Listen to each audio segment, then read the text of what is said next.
Il y a une femme que j'ai interviewée dans le livre qui m'a dit: «J'ai culpabilisé de ne pas culpabiliser. Je me suis dit que ça n'était pas normal et que je devais être un monstre». Alors que non, en réalité, elle avait aucune raison de culpabiliser, mais elle se sentait mal de ça. À la lecture de votre livre, ce qu'on a envie de retenir, c'est qu'il faut se détacher de ce message selon lequel si une femme doit avorter, c'est parce qu'elle a fait une faute. Bah non, elle n'a Voilà. pas fait de faute. Elle n'a pas fait de faute, ça peut arriver de diverses manières et puis surtout, elle l'a pas fait toute seule. Alors pourquoi est-ce qu'on serait les seuls à se sentir coupables là où les hommes ne le sont pas? D'ailleurs, un médecin que vous Voilà. avez pu rencontrer vous dit, voilà, arrêtons de parler d'accident. Oui, oui, oui, lui, c'est un médecin qui s'appelle Philippe Fauché qui dit que pour lui, il faut arrêter de considérer que l'avortement est un accident dans la vie d'une vie. C'est simplement, dans la vie d'une femme, c'est simplement un événement qui arrive dans la vie des femmes. Interruption, l'avortement par celles qui l'ont vécu.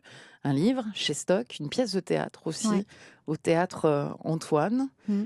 C'est vous qui êtes allé chercher la metteur en scène.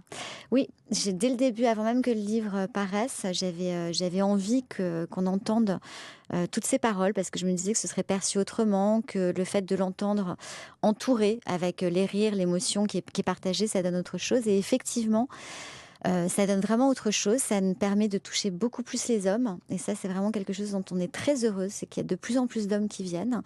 De plus en plus d'hommes qui nous disent: «Mais je ne soupçonnais pas une seconde que ça pouvait être vécu comme ça, que vous pouviez être jugé, que ça pouvait être, difficile ou pas du tout».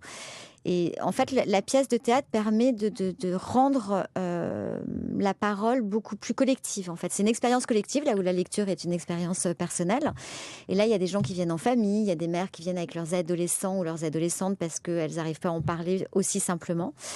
Et c'est vachement agréable de voir ça. Il y a aussi quelque chose qui est encore plus joli, c'est qu'il y a de plus en plus de femmes âgées qui viennent et on se rend compte, un peu comme le disait la femme de Lina, que je pense qu'il y en a beaucoup qui n'ont jamais pu en parler, qui n'ont jamais pu entendre des paroles aussi libérées sur l'avortement et on sent que ça leur fait du bien. Au théâtre Antoine les lundis et mardis, Mmh. et bientôt en tournée.